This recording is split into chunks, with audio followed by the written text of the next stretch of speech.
Okay. All right. Hello, everyone. I am Becky McCoy.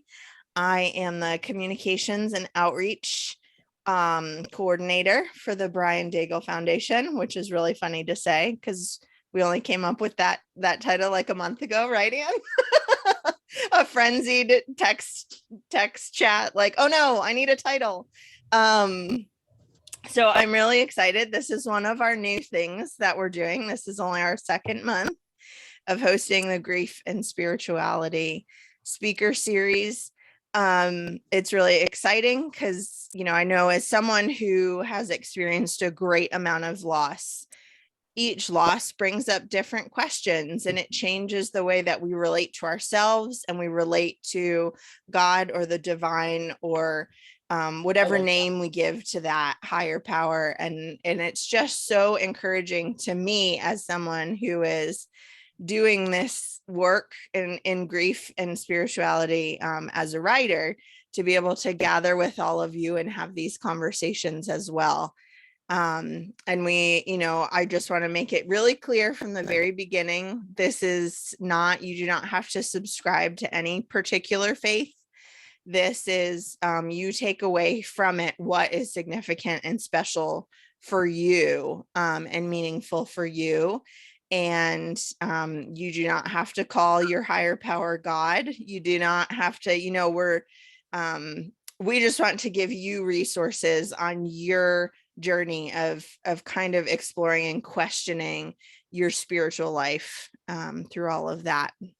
As I said before, my name is Becky. I'm a writer and speaker who lives in Niantic, and I talk a lot about mental illness, grief, and finding a spirituality that works with those things.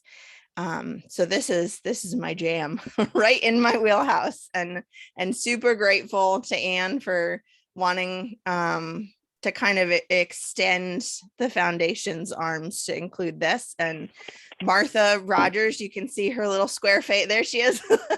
She hosts a grieving and faith support group that there's a current cohort going on right now. And later in the year, we'll possibly open it up to a second one, kind of depending on how things go. But it has been just like really exciting to have so many of you be so open to these conversations.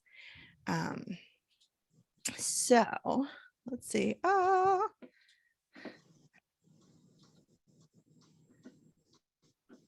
My screen that I was sharing disappeared. This is fun. Here it is. Okay, can you all see a screen that says what to expect? Are we good? Okay. So as in every speaker series night, we are going to start with an opening prayer. We have a guest. I will introduce her momentarily, but Amanda Held Opelt is here with us. She'll do a presentation. We'll have a bit of a conversation, and then we'll have plenty of time for questions and answers and discussion and all of that. And then after that, we'll talk about some next steps. So here is our prayer to begin for today. It comes from this book, Prayers for the People, Things We Didn't Know We Could Say to God by Terry J. Stokes. And if you have ever wanted a collection of prayers that are just really unfiltered, this is the book for you. One of my favorite prayers is for when you have a crush on a celebrity. He is very just very honest, but then there are also these much very deep and moving prayers about other topics as well. So prayer for one's online community by Terry J. Stokes. O Lord of the interwebs, who added us to the professional network of believers, we pray the blessing upon our online communities. We praise thee for creating a space wherein we may find healthy discourse, personal encouragement, and genuine friendships. We recognize that these are hard to come by. Deepen our impact that we may learn, include, and bless more. May we be slow to dunk and quick to meme, that we might increase in the world and in the World Wide Web, those who practice love, seek justice, and pursue peace. There we go. So tonight I am very excited to introduce to you my friend Amanda held Opelt and her conversation about grief rituals helping us to heal. Amanda is a speaker, songwriter, and author of the forthcoming book, A Hole in the World, Finding Hope in Rituals of Grief and Healing. Amanda has spent the last 15 years as a social worker and serving in the humanitarian aid sector. She lives in the mountains of Boone, North Carolina, with her husband and 2 young daughters. And Amanda was the very first person that I reached out to. We got to know each other a little bit over the last few years. As a writer, I was loosely connected with her sister, Rachel Held Evans, and her loss was a great one, not just to Amanda's family, but to a very wide network of writers, especially women writers who Rachel, I like to say, bushwhacked her way through the publishing industry to make room for the rest of us. And I will always be really, really grateful for her, the gift that she was. So Amanda, really excited to have you, and feel free to take over. Yeah. Well, thanks, Becky. When you reached out to me, I was just like, of course, like anything to like get close to you because I'm just always so, thankful for what you kind of put out into the world and your honesty and authenticity. And I always feel a connection to people that write and speak and post about grief, because that's been such a big part of my story. And so I'll start by just telling you a little bit maybe more about my background and kind of how I came to be where I am today. And I do want to just say thank you all for taking the time this evening. And it's just a pleasure to keep company with you for a bit. But I grew up I can say with like pretty much 100% certainty that I had just about as happy and wonderful and magical of a childhood as anyone could hope for. I just had these 2 wonderful, loving, understanding, affirming, fun parents. I mean, they were amazing. And my dad's a theology professor and my mom's a 4th grade teacher. And I had this awesome big sister that always looked out for me. And we didn't have a lot. My parents were educators, but we always had everything that we needed. I would say that I really didn't have an encounter with death or significant suffering until I was much older. In fact, I was kind of one of those people that, no one really that close to me had passed away. My grandparents, a couple of them passed away when I was in high school and college. They lived far away and they had kind of gotten to that point in their life where it was like we were celebrating a long life well into their 90s when they passed away. And so it felt like it was kind of part of the cycle of life. It was kind of a loss you expect, a loss you can kind of absorb because that's kind of what you feel like is quote unquote normal. And so for me growing up, I looked at people experiencing tragedy on the news or maybe acquaintances that experienced sudden or catastrophic loss or death in their life as kind of those people. Like that's something that happens to other people. That's not the kind of thing that happens to me, right?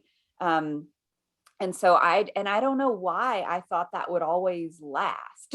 I don't know why I thought that things would just proceed in that happy manner for me for the rest of my life.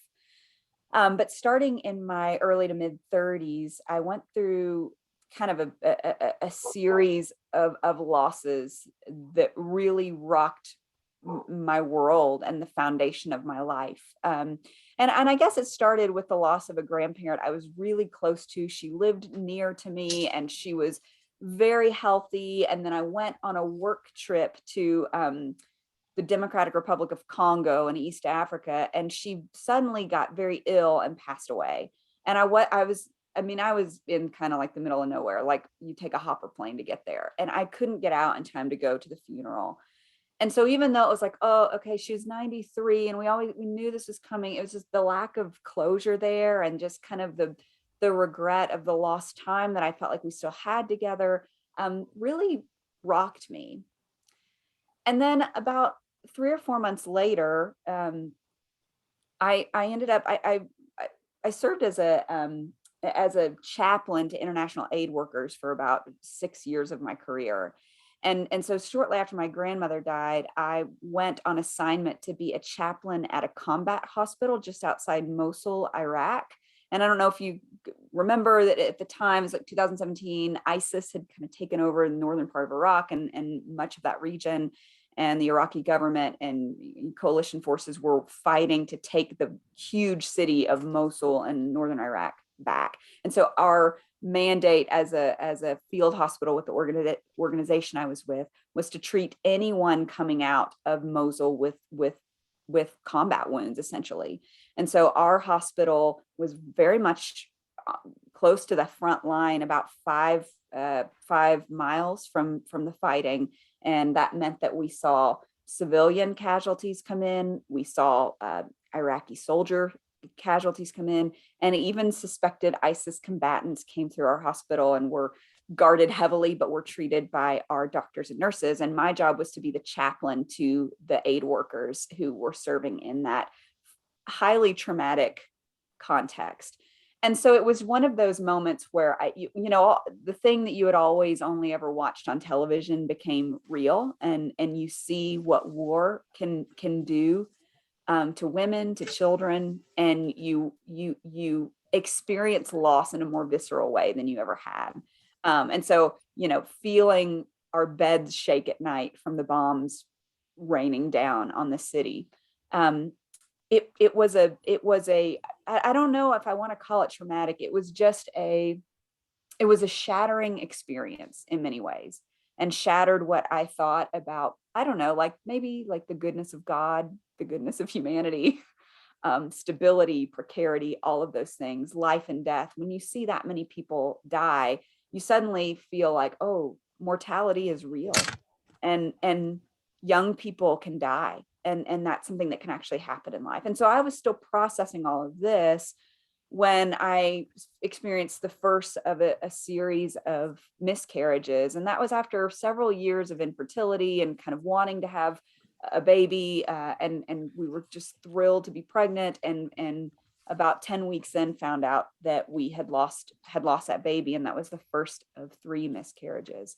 So there I am thinking, okay, I'm one of those people now that has kind of experienced death and trauma. And how do I process all of that? And it was about, I guess, a year and a half later that my sister, Rachel, became ill quite suddenly.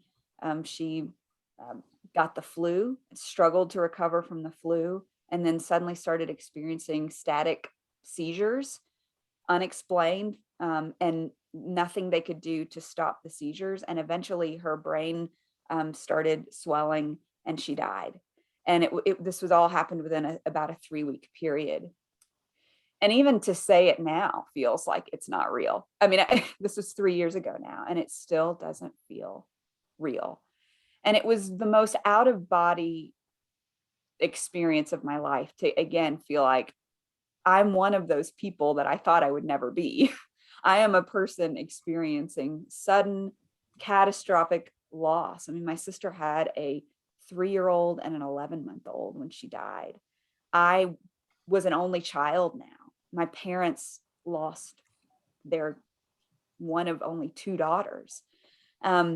And so I suddenly became very educated on grief. I realized I had a lot of misconceptions about grief. So I'll share a couple of those with you. I thought that grief was one of those things. I thought that grief was a period of sadness. I thought that grief was a time in which you felt sad after a person died. And it is, but what I didn't know is that grief is actually like a million different emotions, all swirling chaotically together. I think it was C.S. Lewis who said, "No one ever told me grief felt so much like fear." And I could totally relate to that, because all of a sudden you think, well, if Rachel can die, anybody can die. I could die. And I suddenly became afraid to cross the street. Like, I'm a person that had flown all over the world. I'd been to Congo, I'd been to Iraq, I've been to war zones, and suddenly I was afraid to cross the street because I knew in my bones, like I knew in the marrow just how precarious life was all of a sudden. Fear was one of the emotions I felt. Anger, I was mad. I was mad at it. I was like mad at the nurses. Like, why couldn't you do more? I mean, the nurses were awesome. I was angry at nurses. I was angry at myself because I don't know. I was like, well, maybe if I had, come and helped her out a little sooner, maybe she would have been able to hydrate more and gotten well. I mean, you're angry at anybody and everything that you think could have led up to the circumstances of her death. I was confused because there was still just a lot of mystery medically about what had happened to her. I was survivor's guilt. I felt guilt that I didn't do more. I felt guilt that I got to go on living. By that point, I had thankfully been able to give birth to a little girl. So, that's kind of a whole other thing, is like going through this when I had like just become a mom too. But like, I felt guilty that I got to enjoy the rest of my daughter's life and she wasn't going to be able to enjoy her kids' lives. It was just a lot of emotions. And then I think the other thing I didn't know about grief is that not only are you managing your own feelings, which are very complex and tons of different feelings, you're also watching everyone you love most in the world go through the worst pain of their life. And so, I mean, even if Rachel hadn't died, watching my parents grieve the way they did is the worst thing that's ever happened to me. It's the worst thing I've ever seen. Watching my brother-in-law, watching my niece and nephew go through what they went through. Um, it was just torture. It was torture. And then another thing I thought was that, like, again, grief was a sad time. It was a period of sadness after a death. And I somehow thought maybe I could go back to normal. And what I did not know is that you don't ever go back to normal after a loss like that. You're never fully yourself in the sense that you change. Something about that experience is transformative. And we can talk about this later in both good and bad ways, but I didn't know I would be grieving the loss of myself as well. Like I miss the old me. Like I miss the me that didn't lose her car keys all the time. And the me that, was fun at parties and stuff like that. And the me that could fly to Iraq without being afraid. And now it's like, I don't know, like Tim's 5 minutes late from getting home from work. And I'm like, everything, like, it's a disaster. Like, he's been kidnapped. I don't know, like I miss the me that just wasn't afraid all the time. And so there was just so much complexity and so many layers to grief that I didn't know. And I had been raised, evangelical in America, like many people. And my parents were amazing because I feel like in many evangelical circles, hard things aren't spoken of, and you're kind of supposed to expected to just be positive all the time. My dad has a degree in counseling and theology. He knows that hard things are part of life, and they spoke honestly and openly about that.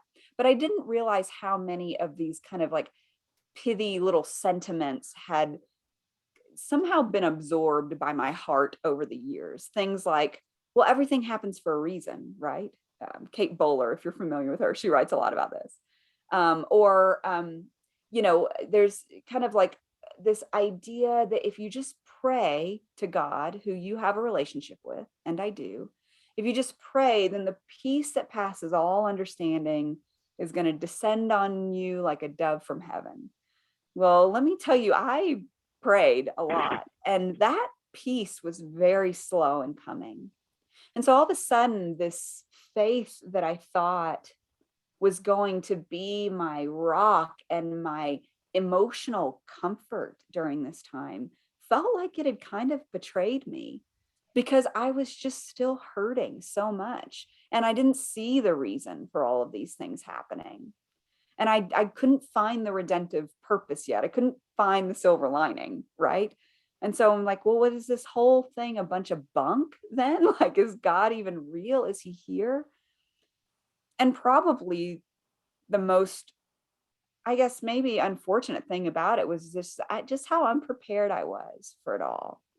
I just had had so little grief exposure, and I had always kind of flipped past grief books or flipped past the grief post. I'm like, oh, other people are grieving. I'm not grieving. I'll never grieve. I don't know why I thought I would never grieve. We're all mortal. Like, why did I think that? And so I just didn't have an education, and I didn't know what to do. I didn't know what to say. And I got the distinct feeling that no one around me knew what to do or say. So enter the Facebook algorithm. Um, I think, like your phone listens to you and it like knows what's going on in your life.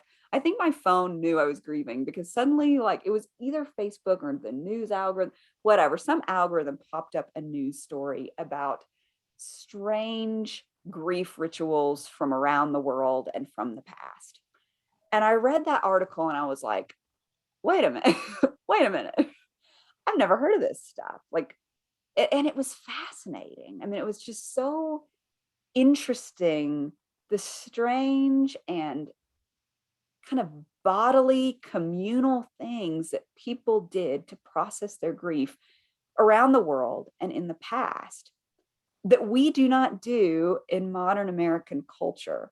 And so I just kind of started like, I started Googling things, and then I started listening to podcasts, and I started checking out books, and I was reading and absorbing everything I could get my hands on about grief rituals. And that's kind of when my book, I guess, was born. I was actually working on another book at the time that Rachel and I had started working on before she died. And I called my agent and I was just like, COVID-19 had started, it was in full swing at that point. And I just remember thinking, maybe this is going to be helpful. Maybe somebody talking about grief rituals could be helpful. And what I wanted to do, and this is not to neglect all the incredible grief rituals that are still practiced around the world. They're amazing. They're beautiful. I wanted to actually look at grief rituals from Western culture, from my culture, from American culture that had died out, and kind of understand why had they gone away? What had happened to them? And so what I'd like to do, I'm going to share my screen. I want to just talk to you about 3 or 4 of those rituals, if you guys are okay with it.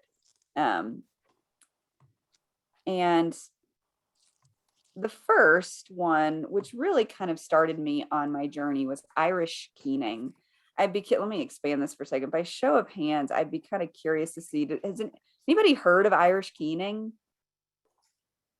Okay, I see a couple hands. This was the first ritual that I was just like, whoa, I got to know more. And so Irish keening is essentially a funeral wail. And in the olden days of Ireland, and most people are familiar with kind of the rowdy, raucous Irish wakes. A lot happened at these Irish wakes, and we could talk for hours about all of the rituals at the Irish wake. But kind of the culmination of the evening was when a couple of women from the community who were known as the lead keeners, or in Irish, it's called the ban cuinta. Cuinta means to cry. So the lead crier, the women wailers, would come and they would lead the whole community that was gathered there in the home of the deceased at the wake. They would lead everyone in a wail and in a cry. And these women, the ban cuinta, they actually were midwives. Very often they served as midwives in the community, which is so beautiful to me that they knew well this liminal space between life and death. They ushered people into the world and they ushered them out. And what they would do is they would begin by just kind of moaning. These women would moan, and eventually everyone in the room would start moaning. And then they might start singing a song or giving words to their moan. But these were not songs that were like traditionally written down or learned. They were meant to be improvised tributes to the deceased person in that moment. and improvised tributes to the grief of the family in that moment. And so eventually the whole room would just erupt in this very chaotic scream, wail, song, cry. And what would happen would be that people would not only grieve the person who had just died, but they would also grieve the people that they had lost previously in their life. And so you might wail for your husband that had died 2 years ago, or you might wail for your child that had died in childbirth 5 years ago. And the whole community would do so together. And then these wailing women, they would wear their hair down, typically in kind of a kind of to represent the wily, unnatural kind of nature of grief. And they would ride on top of the casket to the burial site, and they would be there through the burial. Now the church did not love the Bon Quinta. They did not love the wailing women, because they felt like, in many ways, they felt like there were some pagan undertones to kind of some of their practices. In fact, the wailing women is, as they're really closely associated with the Irish banshee. Ever, that phrase, they're screaming like a banshee. Well, a banshee is really this kind of ghostly figure in Irish and Celtic mythology of like a screaming, howling creature that comes when death is near. And the legend is that it really is the soul of a deceased Bon Quinta who's come to warn you of death. And so the church didn't like these pagan undertones, but the church also kind of historically, some pockets of the church, I don't want to speak categorically, but some pockets of the church, they didn't like these really emotive expressions of grief. In fact, there's this popular saying from the Middle Ages in Latin called non culpamus affectum sed excessum. Pardon my Latin. I'm not fluent in Latin. But it basically meant we do not blame the emotion, just the excess. And it seems like maybe they took that passage, if anyone's familiar with 1 Thessalonians 4:13 from the Bible that says, do not grieve as those who have no hope. They kind of took it to mean, well, don't grieve because we have hope. We have hope in the afterlife. We have hope that God will resurrect us. We have hope in the purposes of God and the presence of God. So we don't need to wail. We don't need to fall apart. But what the Bon Quinta said is, no, we need to fall apart. That's an appropriate response to what has happened. And in fact, if you read more closely in the Bible, God actually celebrates the wailing women. In fact, there's a whole passage in Jeremiah when the people of Israel are going through a season of loss, where God calls the wailing women to actually speak this prophetic voice over the people of Israel. And he calls them the skilled wailing women, call them to come and wail over Jerusalem because she's lost her way. And I just think it's really beautiful that in a world that tends to see the emotions of women as a liability, that God, the God that I know from the Bible, says the emotions of women are a holy asset. Like, it is okay to fall apart. There's power in that. There's permission in that. And I think that was my big takeaway from Irish Keening, is that in our grief culture in America, we tend to laud people. We tell people they're doing a good job if they're strong, and if they don't blubber their way through the eulogies, and if they're kind of the strong, stalwart ones, we say, oh, like, it's so good to see how strong you are right now. We don't congratulate people for falling apart. But the Bon Quinta would say, no, like, if you're not falling apart, something's wrong. If you completely lose it at a funeral now, people are like, oh, I don't think she's okay. Well, of course she's not okay. Death is real. That's not okay. And that's what these wailing women said and gave the whole community permission to do, is to fall apart. And so I'll give you a break from my voice and let you hear, hopefully this link will work, from a woman. So Keening, in part because the church tried to stamp it out, and in other parts because as Ireland modernized, people thought it was kind of a backwards, old-fashioned way of grieving. But it was practiced in Ireland until about the 1950s. And this is an interview with a woman who remembers keening from her childhood. So we'll try to pull this up and let you guys listen. Becky, if you can just give me a thumbs up when the sound starts to make sure everyone can hear, okay? At home in Donegal, the person in the bed would be laid out in their first communion clothes, if they were, would be just not, they wouldn't wear them, but be put on the coffin. Really? Or they'd be dressed in the brown shroud of the Blessed Virgin Mary, and they'd have the scapular on them, etc., etc. But I remember there would always come some women, mostly 3 women. I don't remember it being 3, but I remember that there were older women who would come in dressed in black, with of grey hair, long plaits of grey hair. And then they would start the Queen. Queen means cry.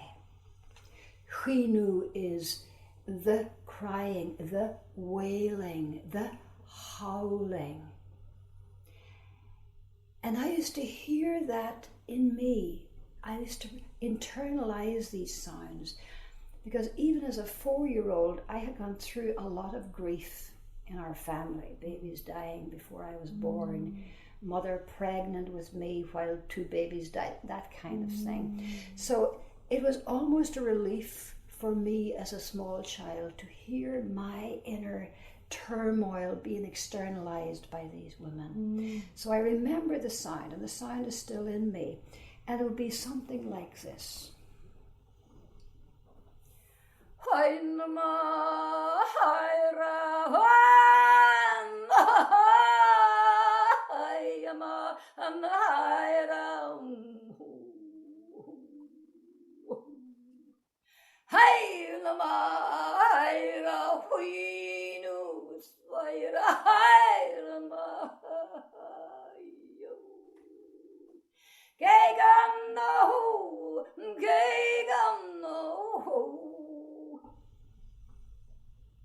That kind of unearthly sound would go through the house.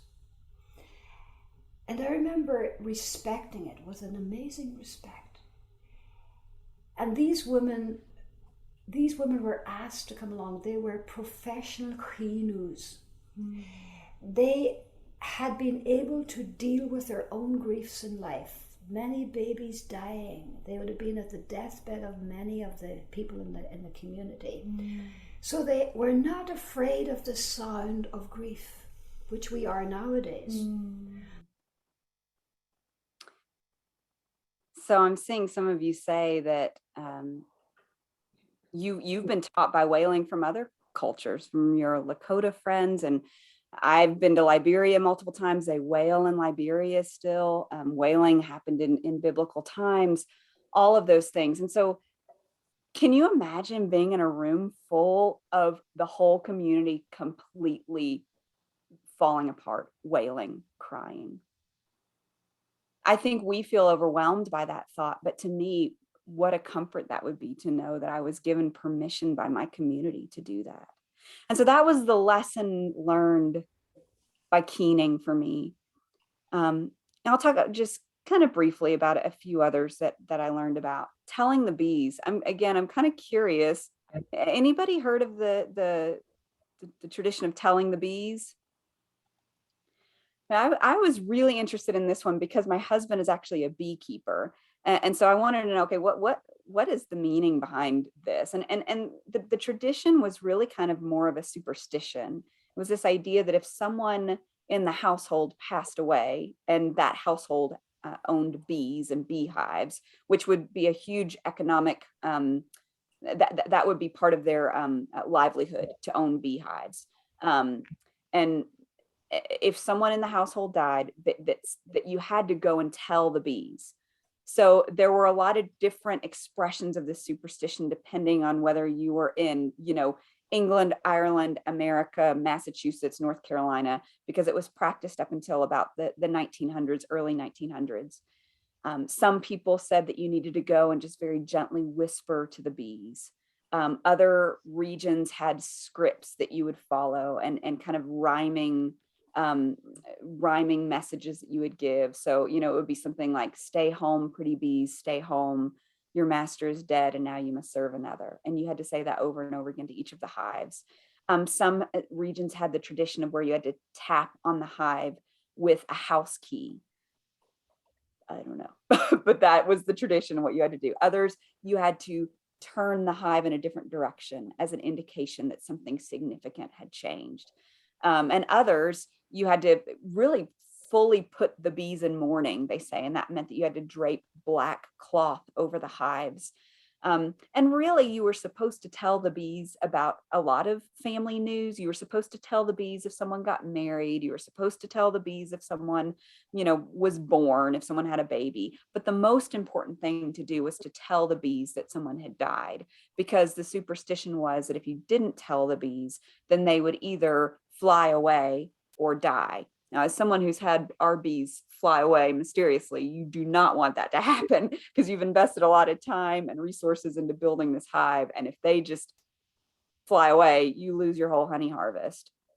And there are actually really, really strange stories from newspapers of that day of bees flying away when they had not been properly put in mourning, or even bees, an entire swarm of bees finding their way to the funeral of a beekeeper who had died. Just wild stuff.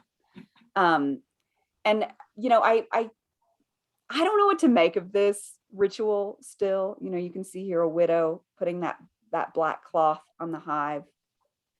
I actually have this picture in the middle hanging in my home. It's a man, I imagine a widow, telling the bees that his wife has died.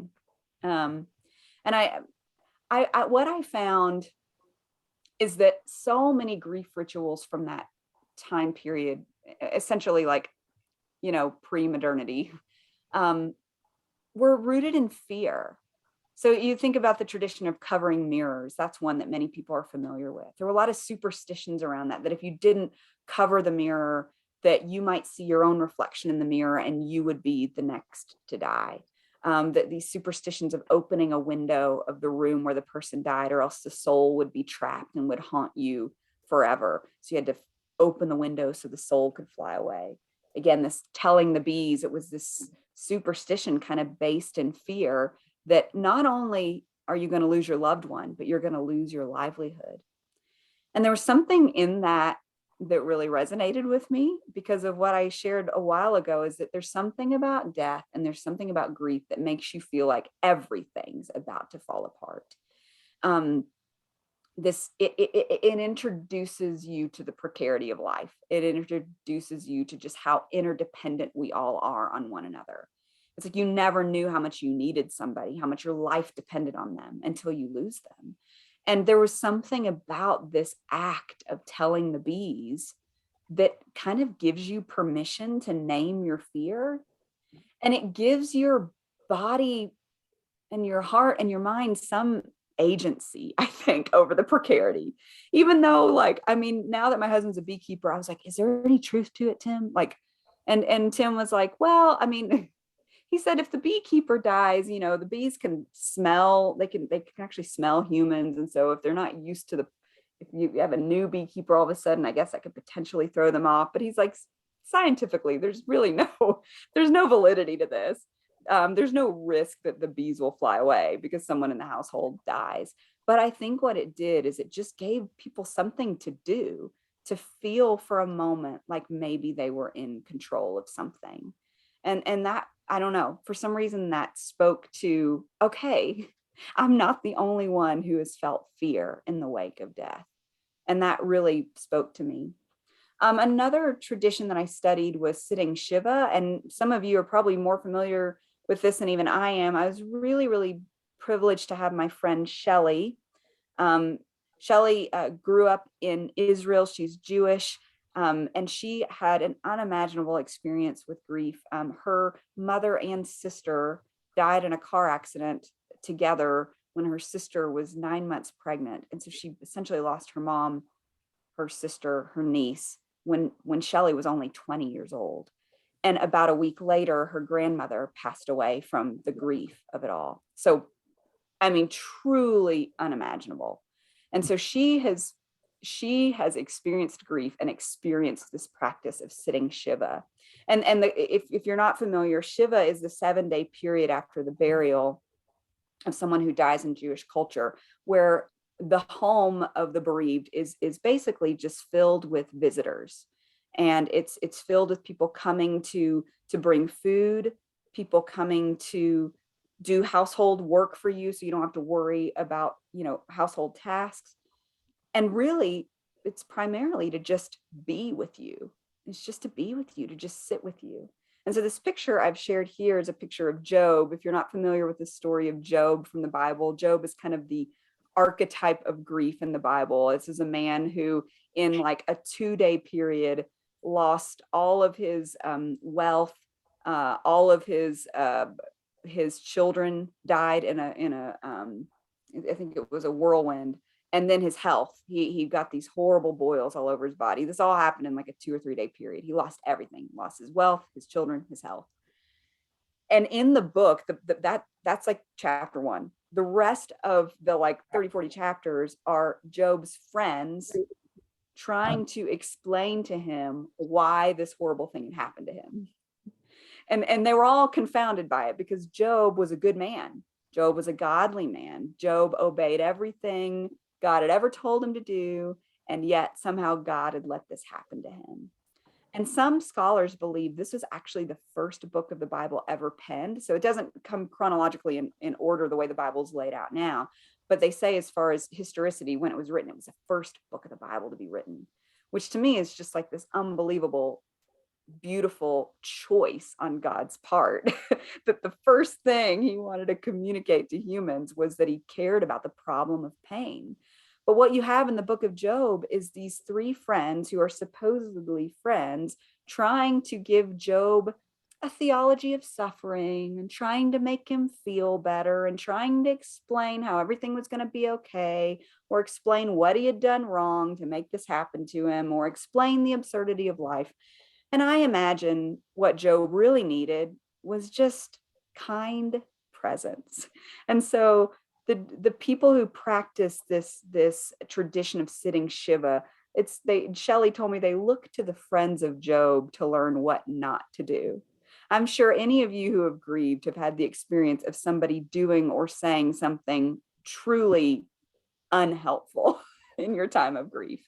And so what Shelley told me is that the condolers, or the people that come visit you during Shiva, is that they look to what the griever is doing to know what they should be doing. So if the griever is crying, then you cry with the griever. If the griever is silent, then you sit silently with the griever. If the griever is laughing and telling stories, then you laugh and tell stories, because we all of us who have grieved have known sometimes you just want to laugh. Sometimes you just want to break from the awfulness of it. And so that's what a good condoler does, is they mirror the actions and the words and the behaviors of the griever. And that's what you learn to do sitting Shiva. These are chairs that sit low to the ground. When you come and visit in Shiva, the chairs actually sit low to the ground to symbolize that you're sitting low in your grief. So when Shelley told me that it was 7 days of visitors from like, morning till night, I was like, that actually sounds a little bit terrible because I am an introvert. And I was like, how did you entertain all those people? And she was like, no. In order to reap the benefits of Shiva, you have to agree to a set of terms. And those terms are that you are not the host. You are not performing your way through grief. You're not trying to impress people with your strength or your fortitude. You're not trying to take care of yourself. You're allowing other people to take care of you. She said, you go to a funeral in Israel and everyone's dressed in like sneakers and comfortable clothes. She's like, I can't believe you go to funerals in America. People are dressed like they're going to a job interview. She said, we dress comfortably. We're not trying to impress or perform. We're in grief, and that's okay. And I just thought, man, I think that if I could somehow let go of my need to impress people with my strength, I might actually like Shiva. But as it is, that sounds really overwhelming to me. And so I think what this ritual taught me is that, like, in our grief, when you know, if you've experienced grief, it does a number on you. Like I said before, it changes you. It has physiological ramifications, right? Like you get sick and you can't eat and you can't sleep and you have headaches and all those things. And you're emotionally undone. You can't keep track of things. You lose your way in a conversation. You're just undone by grief. It's okay to ask for help. It's okay to receive from people. In fact, you need to, and that permission is given in the practice of Shiva. So here's the last one I'll talk about. Decoration Day. So some of you may think, oh, Decoration Day is like Memorial Day. We won't go into the whole long history of it, but Memorial Day was kind of a tradition that grew out of honoring the graves of Civil War veterans. Decoration Day seems to have emerged in Southern Appalachia kind of completely on its own. And what Decoration Day is it, you know, I don't know, I got to give this is the one big edit that my publisher made to my book. They were like, you need to explain about these family graveyards in Appalachia, because that's not really a thing everywhere. In Appalachia, there are small family graveyards scattered all over these hills, because before there were roads and cars, it was hard to get from one place to the other. You didn't have space for these massive communal cemeteries. And so every family or extended family, every holler, as we say here, would have a graveyard that would have, you know, several dozen graves in it, and maybe they grew a little bit larger as time went by. We have a family graveyard, the Burleson family. My mom came from the Burlesons. It, you know, and we, you know, they actually still have Decoration Day there. I'll get to that in a minute. But there are these family graveyards all over. We got one like 5 doors down this way on our house, and another about 4 doors down this way at our house. And so what it would be is that, like, once a year, each graveyard would have a designated day where they would come and they would lay flowers and decorate the graves with flowers for everyone who had died. It wasn't just veterans. So that in that way is different than Memorial Day. But what it really was kind of this communal event. It was kind of like the big family reunion for the year, where they would come and they would clean the graves. People would, in the olden days, they would spend the whole year folding these crepe paper flowers, and they would use those flowers to decorate the graves of family members. And it was this whole kind of spiritual service. There would be prayer, there would be hymns sung, there'd be sermons, there'd be sharing stories, and then there'd be a big, what they call dinner on the grounds, or a big picnic at the graveyard.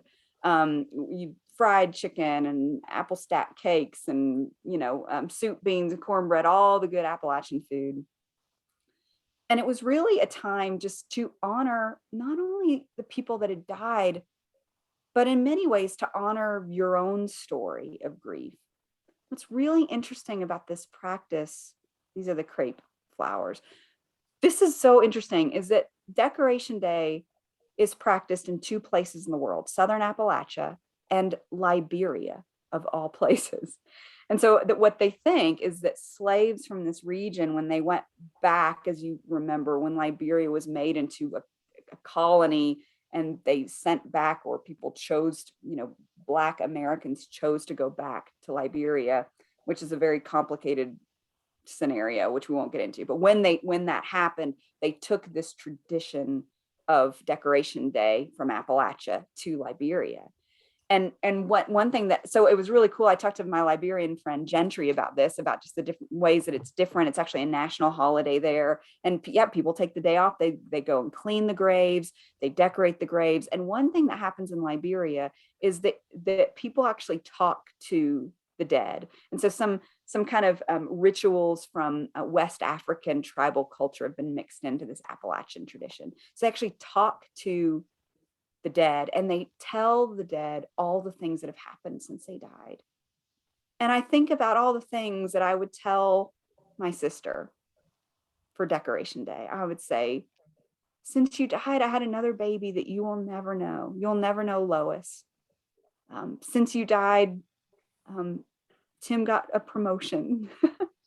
Since you died, my mom's gotten kind of sick and has had some health issues. And since you died, I went through a really hard time with this. And since you died, this really good thing happened. And since you died, I've changed. I've changed because you died. And they would tell that story. And in Appalachia, they tell those stories to each other. In Liberia, they tell it to the dead. But I've been thinking about, I think often, and I'll close with this, how do I honor the people I've lost that I love? And I learned about rituals of honor a lot when I studied this, when I studied grief rituals. I learned about, ways of remembering people, monuments, memorials, post-mortem photography. That's a really interesting one. Ways of remembering. I learned about how in Victorian England, they would make these really ornate pieces of jewelry made from dead people's hair. How do you remember someone you've lost? And how do you honor them? And how do you keep their flame alive, as some would say? And I've decided that I can think of no better way to honor my grandmother, to honor my sister, than to go on living with my transformed self in the world, because she changed me. I am who I am because of her. And I am who I am because of her death. And no, it's cliche to say she lives on in me, but I think that there is a time to say, I don't know, I think there are some ways in which when someone you love dies, you feel like it has to be all about them, that you need to become small so that they can be the main story, because they are, after all, the one who died. But there's something important about naming your own story, calling forth your own story, sharing your own story with the world, and saying, the best way I can honor her is to go into the world with everything she taught me, into the world with everything she gave me, and into the world with everything that grief has given me. Because even though I wouldn't wish it on anyone, and even though if I could turn back time and go back, all the wisdom grief has given me, I would trade it all in for one more day with my sister. But I want to go out into the world with that wisdom that grief has given me, and with the compassion that grief has given me, and with the kindness I think grief has woven in me. And that's how I honor her, is I honor my own story. And in that way, I honor her. And so that's it. I think that's all. I think I don't think I have anything else to say. I'd love to hear from you all. I would love to hear what rituals have meant something to you, what you've learned about yourself in your grief. And yeah, if you have any other questions about these rituals, I like to nerd out a lot and talk about strange things like corpse cakes and postmortem photography and things like that. Yeah. Well, thank you so much. It's really, really powerful to think about. I know as you've shared more and more about your book, her book is coming out this summer. So I'll make sure that you all have I'll send links so that you can pre-order it and everything. But just as you've kind of dripped out some of this information, like the other day you were talking about Tim and his bees and talking to the bees, it's like, oh, that's kind of weird. I cannot wait until Monday night. Yeah, I have learned a lot about life from the bees, I will say, but I thank you. Yeah. But part of the reason I need to write books is because the bee it's not that lucrative, the bee business. So anyway. Rachel, did you have a question? Hi, thank you. No, thank you. This was absolutely wonderful. And my kind of reason for joining is I have had some losses, but I'm also partway through a training to be a death doula. And I'm not sure quite where that's going to take me, but I found this really helpful. And I know several people who keep bees, including my brother, who we talk very openly with. And he's also a historian. So he's like absolutely obsessed with his bees and the history and everything. So I'm fascinated with that too. But one of the rituals that you mentioned, like what rituals have we taken over, I guess. So my father-in-law, who was Jewish, he died in 2020 in June. He was in a care home, so he did not die of COVID. And one of the rituals we've taken to is lighting a menorah when it comes around to that time of year, which we're not Jewish, even though like my husband was brought up, like his father was Jewish, his mother was Church of England. And so like we've started to honor his father, to light a menorah. And actually we went to England recently, and it's kind of sad, but he's like they're kind of cleaning out the house and getting it ready to sell. So we're actually having it shipped over, like his menorah, so we can, because nobody else in the family particularly wanted it, whereas I'm more of a ritual type person. So so actually this coming year we'll actually have his personal menorah to light, which is kind of special. And also in 2020, my brother-in-law, my husband's older brother, died. He died by suicide because he couldn't kind of handle the whole thing of being in lockdown.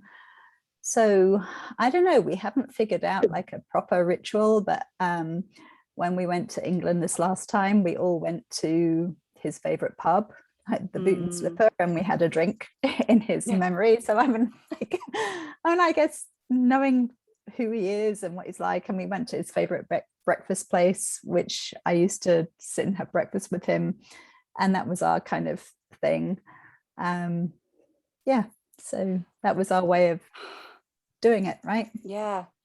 Rachel, I'm so glad you shared that, because I think a lot of people have asked me like, well, what exactly is a ritual? And I hate that question, because I definitely feel out of my depth when people ask me that, because anthropologists have very long explanations about what technically qualifies something as a ritual. And we use the word kind of loosely, right? Like sometimes we say like, well, I have my morning coffee ritual, or I have my face cream ritual. It's like, okay. Sometimes we use the word to mean habits, I think. But to me, a ritual can't really be done alone. It's something that almost has to be done with other people who have this kind of agreed meaning to it. Like you said, the family lighting the menorah together, going for a drink at this day every year in honor of the person. That to me is a really effective ritual, because I saw something on Instagram the other day, Dr. Mikkel, who said like we have to create spaces where we can encounter our sorrow in a way that is judgment free. And so just creating moments where you can say, I need to look my sorrow in the eye and give space to it, like you just said. I mean, that's really beautiful. Thank you for sharing that. Yeah, thank you. I mean, even my son, he doesn't really even drink, and yet he was on his own in London for a little while, and he went back to the Boot and Slipper, and he had a drink in memory of his uncle. I was wonderful. Really surprised and that's cool. And touched. Thank you. Wow, that's amazing. I have something I'd like to ask about. My name's Jean. I lost my 18-year-old daughter 2.5 years ago. And we had an open casket and everything, but you said something about postmortem pictures. Yeah. And I wish I had taken pictures of her. And I know now you can't like tell somebody else, well, if someone you love dies, you should take a picture of them. But my beloved dog passed away 3 months after that, and I did take pictures of him, and I cherish them, and I wish I had taken pictures of my daughter. Thank you for sharing that, and gosh, I'm so sorry for what you've been through. I can't I don't know that. What you did mention something about postmortem pictures, right? Yeah, so It's interesting. Postmortem photography really kind of came to be in vogue because back in the 1800s, most people couldn't afford to have, a picture taken of themselves. And so when someone died, maybe suddenly people thought, this is my last, like, I don't have a photo of them. This is my last chance to get to capture their image. And it's interesting because in the early days of postmortem photography, they would leave the image as was, meaning it was an image of the person after they had died. And so you could in many ways see the ravages of death, of the illness, whatever, maybe they lost weight, whatever the case may be. In later years, artists started trying to improve the appearance of the person and make them look more lifelike.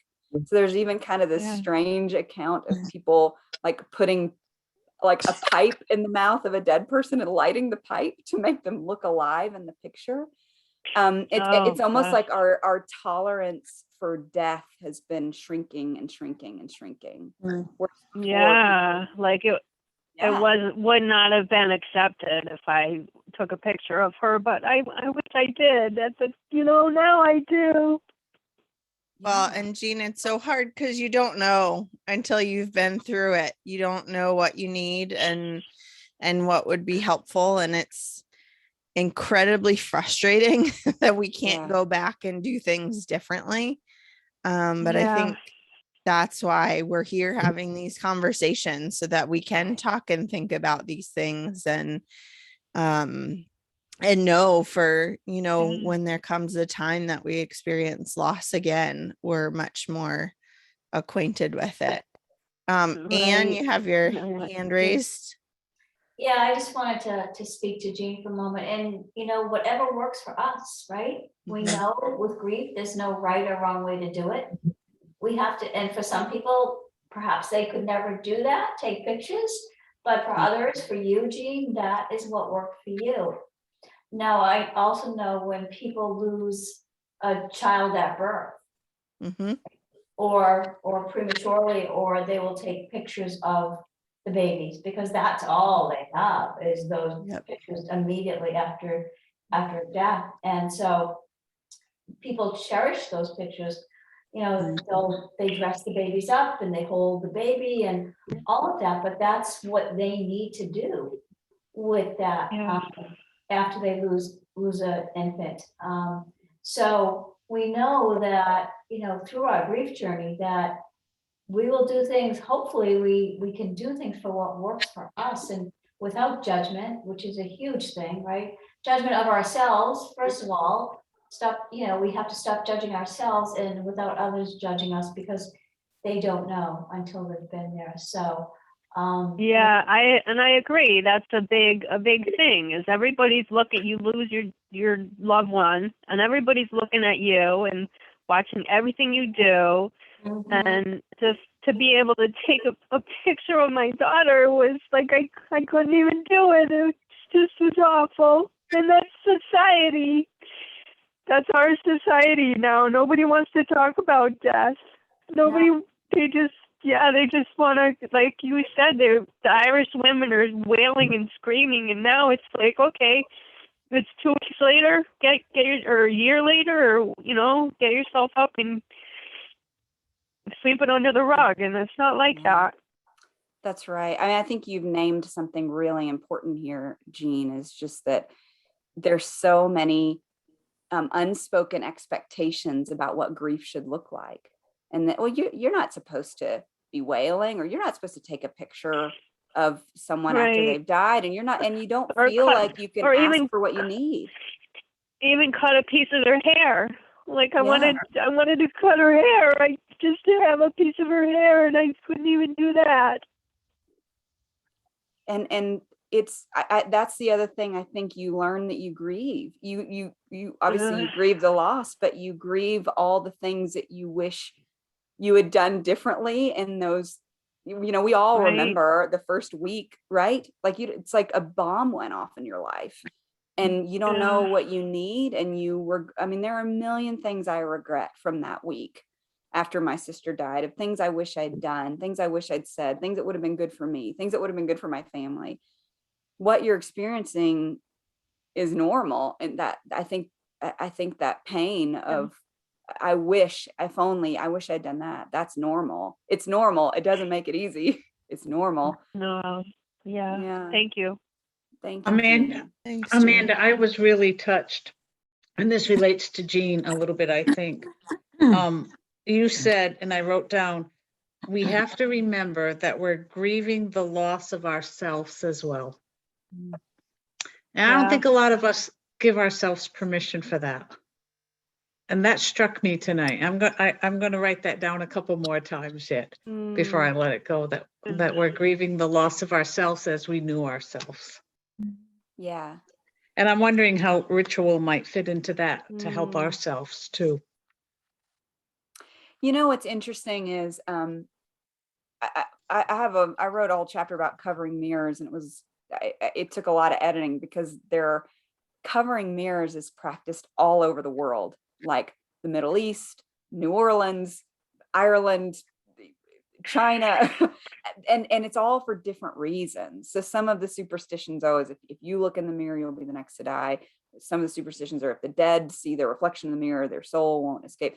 But it's really interesting in Jewish practice, and many people still cover mirrors in the Shiva home, is they think part of the purpose of covering mirrors in the Shiva home was so that the bereaved don't have to look at themselves and see how awful they look. They're kind of given permission to just like not wear mascara or let their mascara run, and just and I think that it's important to withhold judgment. I think that's kind of this beautiful act of withholding judgment on yourself, because like you say, you grieve the loss of who you were. And I still, like, to this day, I was like, I lost my shiz over something stupid. And it's been a hard grief season for me because it was just the anniversary. And I was like, why don't I have it together? Like, what? And I judged myself, and I needed to proverbially cover the mirror in that moment and say, Amanda, you don't have the capacity you once had for some of this stuff. Or Amanda, you're going to have hard days, and you have to understand that and show yourself grace. And that really, there's so many things about Jewish grief rituals that really spoke to me. And so I'm so grateful to Shelley for sharing her. Yeah. Have you found any of the rituals that you studied that you have started practicing or considered implementing? Well, my husband did go and tell the bees something the other day. I think it was good news. But it's, some of these are hard to start practicing because you kind of have to do it communally. I mean, again, that's kind of my whole thesis on rituals, is they need to be done communally. And so it's kind of hard to convince like a whole community to like start doing some of this stuff with you. And some of them are bizarre and strange. And so the meaning is kind of a void. But I think wearing black is a ritual that I've actually kind of started bringing back in my life on anniversaries or on days that I'm actually feeling the grief, just for me to have a visual, I don't know, a visual reminder of it, or I want how I feel on the inside to be expressed on the outside somehow. So I actually do that because Decoration Day is still practiced in Appalachia. I went to my family graveyard on Decoration Day this past year, and that was really cool. So there are some things that I've started practicing, but I don't know. I mean, that's kind of my biggest insecurity about the book, is I think people might think that I'm saying here's all these things we can do. Here's a checklist of rituals you can start. And I kind of end the book by saying, I don't know. Like, I don't know how to start doing more of these. Like, I don't know. I just think we just need to maybe collectively figure out how to be more honest and open with our grief, and then figure out what works in our own community. But I don't have a lot of really practical instructions on it. So I'd love for someone to write the sequel. Yeah. And someone I think it's a really good launching out. pad for these kind of conversations. Someone had their hand raised before I jumped in. Maria, Maria, go ahead. Hi. Yeah, I don't even know. This is the second time you guys have this. I don't know how I missed the first one. I don't know what happened, but somehow I That's missed it. okay. Well, there will be a recording of it eventually available for you to go back to. So I'm Costa Rican, and my husband died from ALS in September 11th, 2019. And one thing that we do at home is take pictures of people when they're dead. And I have, I mean, and not only me, but my children too. They just went to town, and I mean, we have pictures of my husband, you know, the day that he died, the moment that he died, when the you know, the oh my gosh, what do you call it? When the funeral home people came because he died in the house in our home. They came and picked him up, and they took him, and we all, like, my whole family was there. I'm one of 12, but you know, I have 4 children. I have a lot of nieces and nephews. I have obviously a lot of siblings. Anyway, there was a lot of people at the house when he passed, and he was not alone at all. But you know, and then they told us to get out and go out, you know, go outside. They didn't want us to watch him, obviously, put him in the bag and everything. And I would have wanted to see that at all. And we were all outside, you know, when they brought him out, and, you know, on the ramp and everything, and he was inside of like a bag, and, you know, they got him into the car and they took him away. That was the last moment. That was, yeah, it was really hard. It was, it's so surreal. The whole everything is just so surreal. It's just, you know, and I am thankful because I think it was my grandson. He took a film of it. He filmed it.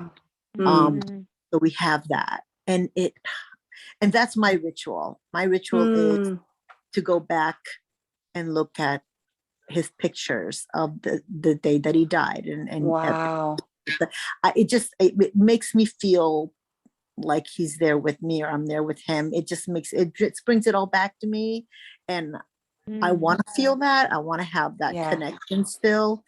I mean, I couldn't bury him. I have his ashes here at my house because I realized that I couldn't let go. So I have him here still. I have him, and I'm Roman Catholic.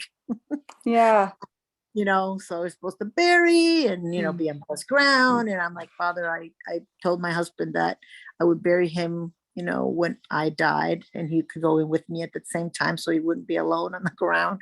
And he's like, okay, you know, as long as you get him buried. I'm like, all right.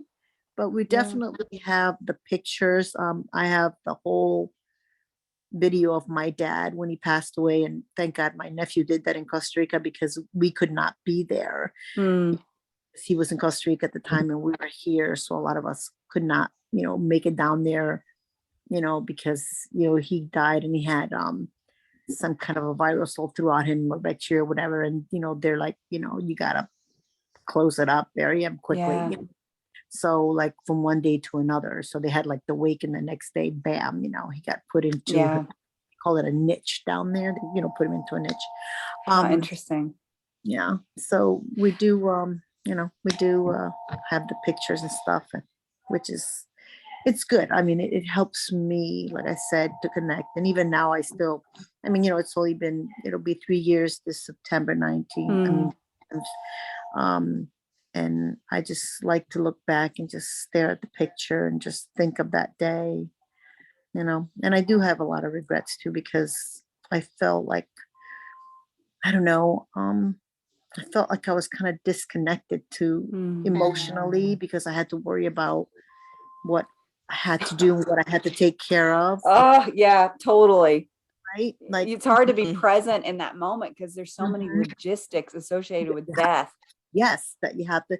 And the nurse, you know, who came, and she was with me for 6 months, and she's like, Maria, you know, you got to do this, and you're going to have to do that, and, you know, you got to keep it together, because, you know, well, you know, your kids are all here, and, you know, you have such a large family, and, you know, you're going to have to call me the second that he dies, or before he does, if you want me to be here, da da da da.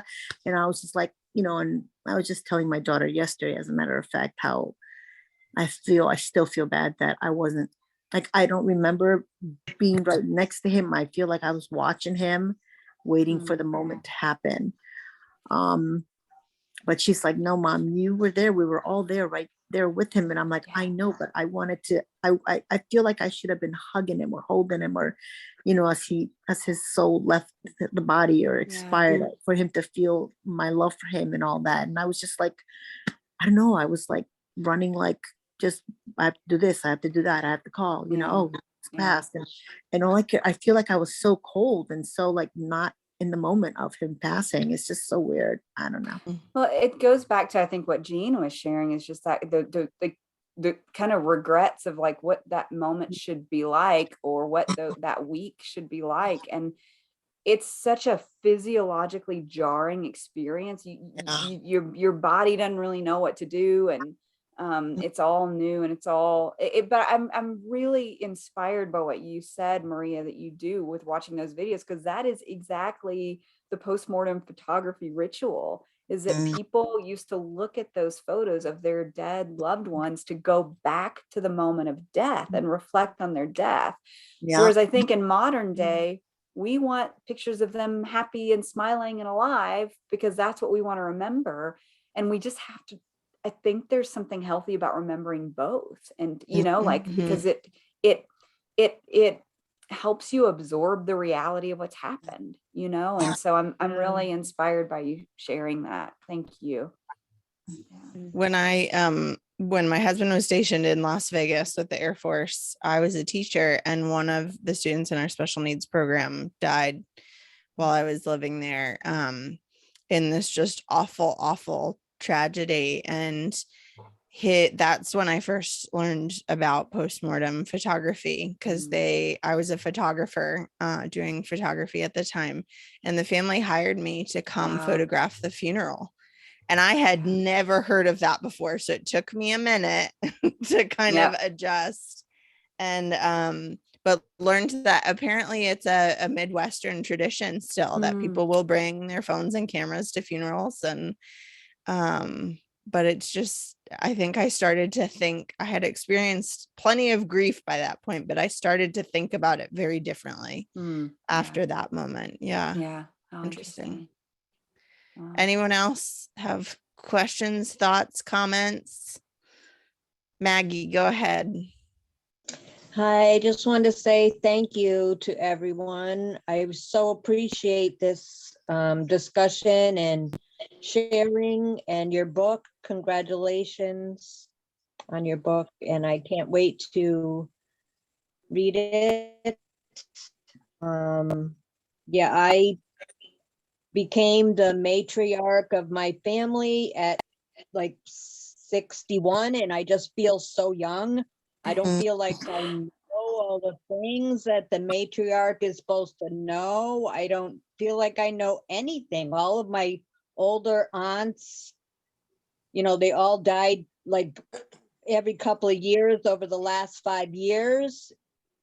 And they were the matriarchies, and now they are all gone, and I just feel like I know nothing. And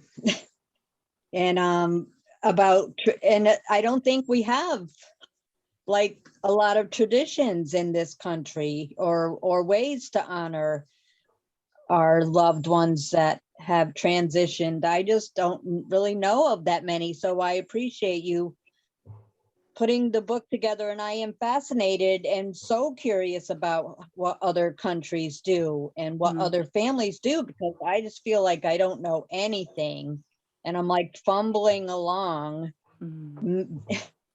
not knowing what to do. You probably know more than you think you know, but and you probably, the most important thing you can bring is wisdom, which I'm sure you have more than probably you think you do. But I don't think we can really blame ourselves in some ways for our kind of lack of education. And like and people like all of these rituals were practiced in the home, like I think that's a main reason why grief rituals have died out, is because we've outsourced death and dying to hospitals. We've outsourced the preparation of the body to funeral directors. You know, Maria just had a very interesting experience of like, it's very unusual for someone to die at home anymore. That's like, it's only like 15% of people die at home anymore. And so, all that to say, like, that's partly why we've lost our rituals, is because, you know, and I'm grateful for hospitals. I'm grateful for funeral homes. I don't think they're inherently wrong, but it's just that so many of those rituals had to do with caring for the dying, preparation of the body, which family and neighbors would do. And so, and children would participate in those rituals. And we might think, well, that's not age appropriate, but it is. And so from an early age, children were exposed to death, to the way you process death. And we don't have that these days, you know?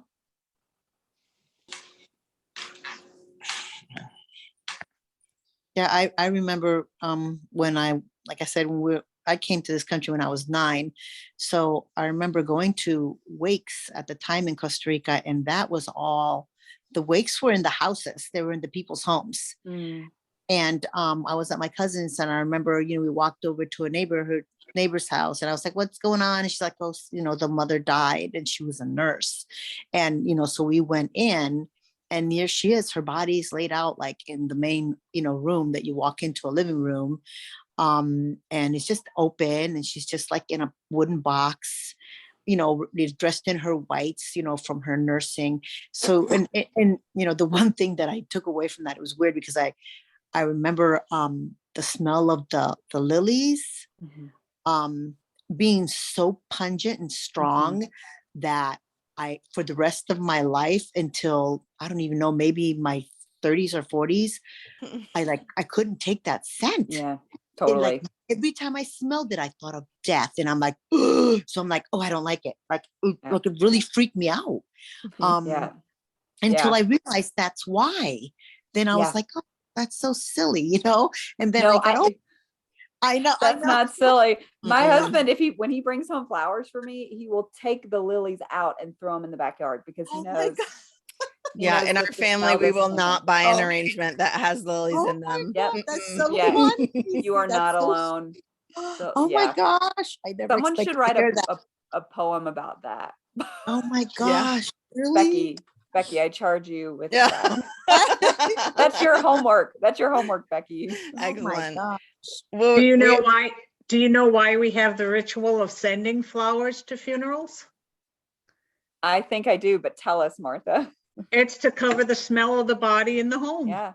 Oh, so we send them now to the funeral homes as a ritual, but it was to cover the smell. Oh, wow. Yeah, that's right. Yeah. I never. Oh, gosh. Yeah. Wow. Well, we have time for one more question.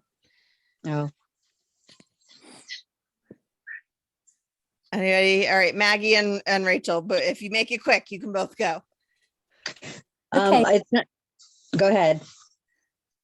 Sure. Okay, I'll be very quick. So not a question, but if you are into like rituals from around the world, the book called From Here to Eternity by Caitlin Doherty is great to read. And she also has Smoke Gets You in Your Eyes. She has a YouTube channel too, like Ask the Mortician, really great about rituals from around the world and things you can do. Wow. Thanks. I actually do know of her, and I do follow her on YouTube. She is really fascinating. The thing I wanted to say was I really appreciate Anne's grief center, and that I wish that every town had a grief center where we could gather and discuss and have ceremonies even. I don't see why we can't have like a yearly ceremony in a town where everyone comes and, you know, celebrates the loss of their loved ones and reads poems or, you know, lights candles, all of that. I think that would be so healing. And I love Anne's center so much. Let's do it, Anne.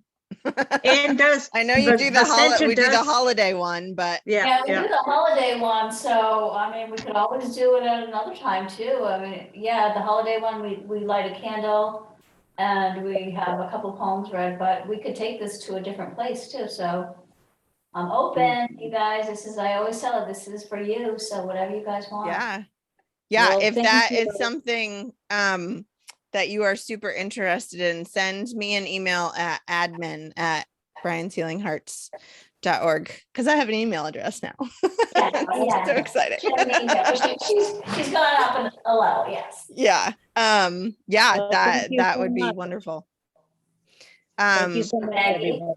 All Thank right. Well, before we head out, I will make sure that we hang out a little bit. There'll be a few minutes before we kind of close it down, if anyone needs to, has a couple things they'd like to say. But in order to honor everyone's time, I'd like to say a final benediction and introduce you real quick to next month's speaker.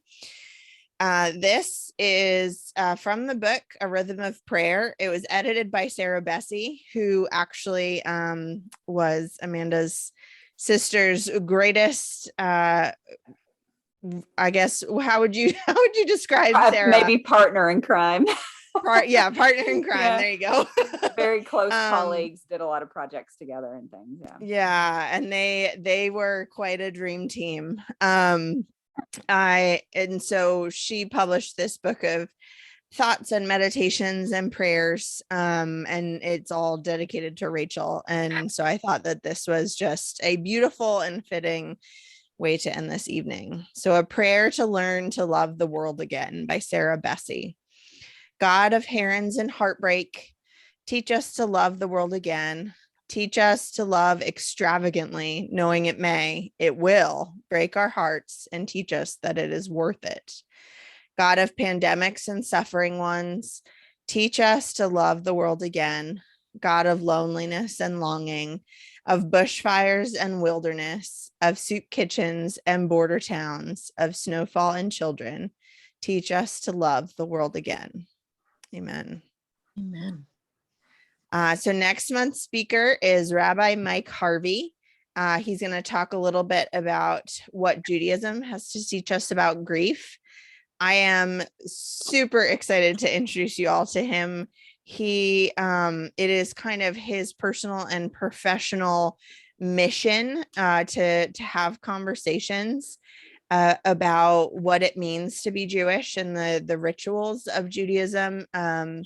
And it has a lot of interfaith conversations and is part of a lot of interfaith projects. So I know that he's excited to join us, and I'm excited to have him join us. And then this is Amanda's book that comes out in a little over a month, which is wild and wonderful. So make sure that real quick, I'll give the spiel. A lot of people don't understand why authors ask for pre-orders. And it is because a publishing houses, say, I will give you an advance of this much money and we're going to print this many books. And you don't get a royalty until you've sold all of those books that we kind of bet that you would sell.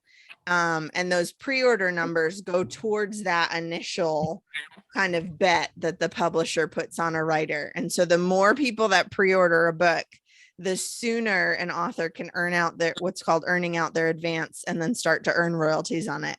So when an author asks you to pre-order a book, they are terrified to ask you to do it, but they are also desperate to have you pre-order the book so that otherwise they make almost no money off of the book.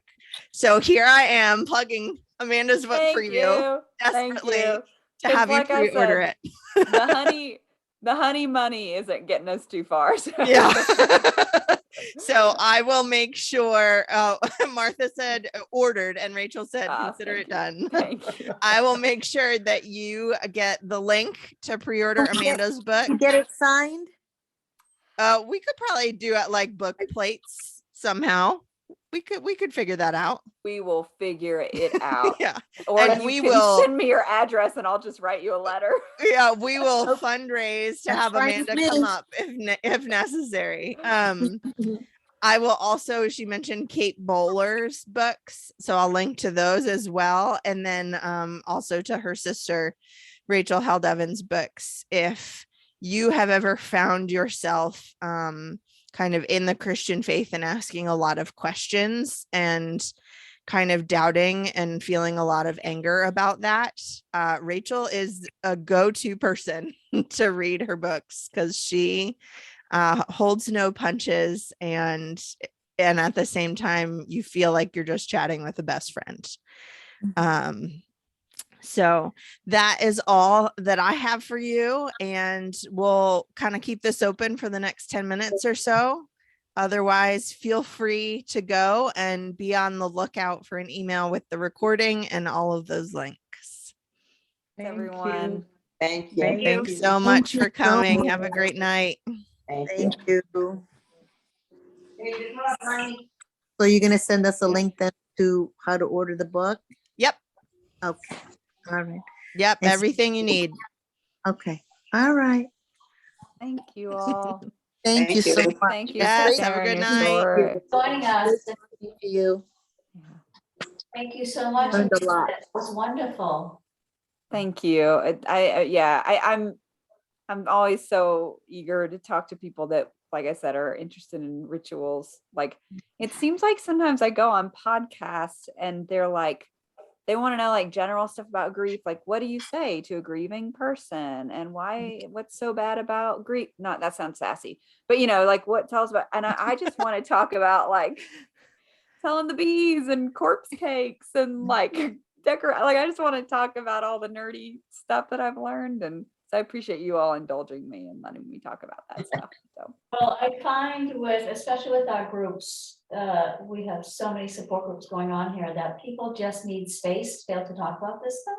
yeah. And they don't have the opportunity to talk about it. They can only talk about it with other people who have experienced a loss, and or even if a family member has experienced a loss, maybe they're done with it. And so, in my own experience, I found talking to strangers was easier than talking to people who love me dearly or who I love. So, so That's actually, that's a little bit true, because I have found that like when you tell someone near to you, like a close friend, sometimes if you're having they want to like come over and fix it for you. And it's like, yeah, I appreciate it, but sometimes I'm like, there's nothing you can do to fix this. Like, I don't need you to come. Sometimes, there are times where that is helpful, but like sometimes you just kind of want to tell somebody that's like, yep, like that stinks. You want your feelings to be validated, and you want to be heard. Right? Exactly. If you're pain, you want to be heard. So that's right. And group, we're allowed to do that. So that's right. I think that's really beautiful. Yeah. That's really great. So thank you guys. I'm going to jump off and head home. So thank you again, Amanda. And thank you, Anne. Nice to meet you. Anne, for doing this to our communication and outreach coordinator. I know. I need to like write it on my hands. What am I know. Yeah. We're gonna have to get you some business cards, Becky. There we go. Yeah. That's awesome. Thanks, Anne. Bye, Anne. What happened? He's over here. Oh, there it is. I thought I froze or something. All right, my son is starting to. I actually have a. My youngest one is 27 and he has Down syndrome. So he's like, Mom, are you done yet? Yeah. Mom. Okay. Okay. Yeah. Yeah. So much. Everything. Definitely get the book. Thank you for sharing. Sign up for me. Be so appreciative. What can I do to I don't know. How can you get my contact info or something? I mean, I don't know how they do, because I don't know. My publisher said some stuff about like signing books, and I'm like, logistically, I'm struggling to understand how that is going to work. But yeah, I remember Annie F. Downs used to, like, if you send her a book plate, she'll sign it and send it back. Yeah. So maybe we can send you a whole bunch of book plates. Yeah, let me find out about that. Yeah. Okay. Maria. And appreciate it. Yeah, we'll make some. We'll figure it out somehow. Yeah, and if I don't know if you're on like either Instagram or Twitter, or either one of those, you can always message me there or something, and we can or Facebook. I'm on Facebook. That's about it. Okay, well, you can friend me on Facebook. Okay. And sometimes people try to friend me, and it's like, we have no mutual friends, and I'm like, I have no idea Yeah. who you are, but I know who you are. That's So right. you can And friend I'll- me. Also, the website, like where you sign up for this, that has Amanda's bio and information, her website link is there. Yeah, And you so can contact her through that too. Yeah, yep, either That's one. my son's. Hi. Hi. Hi. So, Hello. So yes, Maria, contact me, and I'll figure out a way to get something to you. all How's right. that? Thank you guys. God bless. Thank you. Yes, have a great Bye. night. Bye. Bye. Well, speaking of children, Yes. I can hear mine like boom, boom, boom, boom, boom. I know there And have been a couple upstairs. arguments outside of my office door.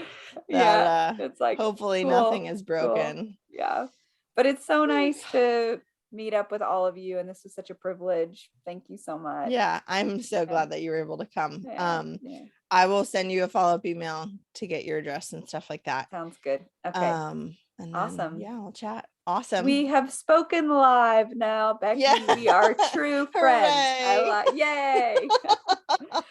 All right, y'all have